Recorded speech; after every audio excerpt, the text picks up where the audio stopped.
تو دیکھیے as a mother in law and as a daughter in law, یعنی ساس اور بہو کے طور پہ ہمیں کچھ چیزوں کو سمجھنا ضروری ہے۔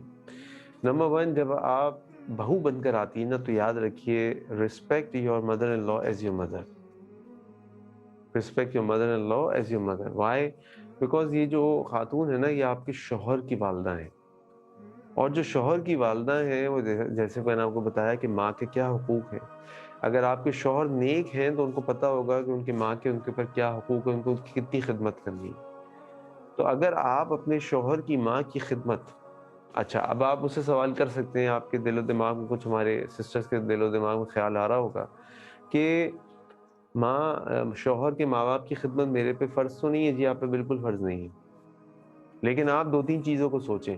نمبر ون، شوہر کی اطاعت کرنا آپ پہ فرض ہے۔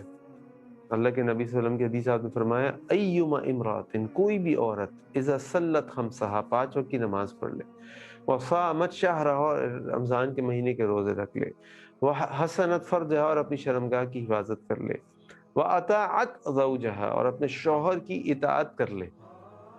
یہ اطاعت کیا ہے؟ یہ اطاعت اس چیز کا نام نہیں ہے کہ جو بیگم صاحبہ چاہ رہی ہیں وہ کر لیں۔ اطاعت اس چیز کا نام ہے جو بیگم صاحبہ چاہیں نہ چاہیں، شوہر چاہ رہا ہے۔ اور مجھے بتا دیں کون ایسا شوہر ہوگا سوائے ان بد نصیبوں کے کہ جو یہ نہ چاہتا ہو کہ اس کے ماں باپ خوش و خرم رہیں اور ان کی وہ خدمت کرے اور ان کی خدمت کی جائے۔ ہر شوہر چاہتا ہوگا، چاہے وہ منہ سے بولے یا نہ بولے، ٹھیک ہے جی۔ وَأَطَاعَتْ زَوْجَهَا، اور اپنے شوہر کی اطاعت کر لے۔ قِيلَ لَهَا، اس سے قیامت والے دن کہا جائے گا، ادخل الجنہ، جنت میں داخل ہو جاؤ اے عورت، من ای باب شئتی، جنت کے جس دروازے سے تم جنت میں داخل ہونا چاہو داخل ہو جاؤ۔ Number one. نمبر ٹو، شوہر کی ماں کی خدمت آپ اس لیے کیجئے کہ اگر وہ آپ کے ہی گھر کے اندر رہتی ہے، آپ جوائنٹ فیملی سسٹم میں رہتے ہیں، اور جوائنٹ فیملی سسٹم کے اوپر اس سے پہلے استاذہ فریحہ میلہ ایک سیشن کر چکی ہیں، میں اس کی ڈیٹیل میں نہیں جاؤں گا۔ تو وہ خاتون آپ کی کون ہے؟ وہ خاتون آپ کی پڑوسن ہے، وہ آپ کی پڑوسن ہے۔ پڑوسن کے کیا حقوق ہیں؟ پڑوسن کا حق یہ ہے کہ اللہ کے نبی صلی اللہ علیہ وسلم فرمایا کہ جبریل علیہ السلام نے مجھے پڑوسی کے لیے اتنی تاکید کی اس کے حقوق کے بارے میں کہ مجھے یہ خیال آیا کہ کہیں اللہ تعالیٰ پڑوسیوں کے لیے وراثت میں بھی حق نہ اتار دیں۔ ٹھیک ہے جی، آپ ایک کمرے میں رہتی ہیں، آپ کا اپنا کمرہ ہے، ساس بھی اسی گھر میں رہتی ہیں، لیٹ سے آپ اوپر والے فلور میں رہتی ہیں، وہ نیچے والے فلور میں رہتی ہیں، پڑوسی تو ہے نا۔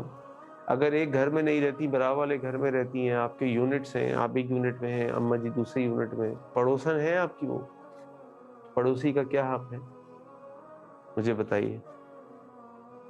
نمبر تین، اگر وہ آپ کی پڑوسن بھی نہ ہو، امت کا حصہ ہے، ایک مسلمان ہے، اگر وہ ایک مسلمان ہے تو اللہ کے نبی صلی اللہ علیہ وسلم نے فرمایا، تم میں سے کوئی شخص اس وقت تک ایمان والا نہیں ہو سکتا، یعنی کامل ایمان والا نہیں ہو سکتا جب تک اس کی زبان، بلکہ آپ نے فرمایا تم میں سے بہترین مسلمان وہ ہے، بہترین اسلام اس کا جس کی ہاتھ اور زبان سے دوسرے مسلمان محفوظ رہے۔ نمبر دو، ایک مسلمان کی خدمت کرنا، ایک مسلمان کے کام آنا۔ اللہ کے نبی کی حدیث آپ نے فرمایا صلی اللہ علیہ وسلم، خیر الناس، بہترین انسان وہ انفعهم للناس، جو لوگوں کے لیے فائدہ مند ہے۔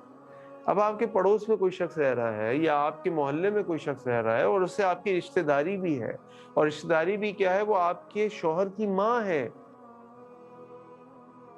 تو مجھے بتائیے کہ اس کو خوش رکھنا کتنے اجر و ثواب کا باعث ہوگا۔ اللہ کے نبی صلی اللہ علیہ وسلم کی حدیث آپ نے فرمایا، ایک مسلمان کے لیے حرام حرام کہ وہ کسی دوسرے مسلمان سے 3 دن سے زیادہ قطع تعلق کر لے۔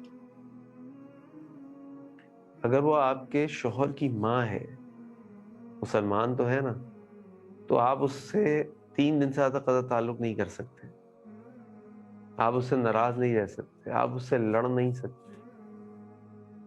تو آپ سوچئے کہ اس کے آپ کے اوپر کتنے حقوق۔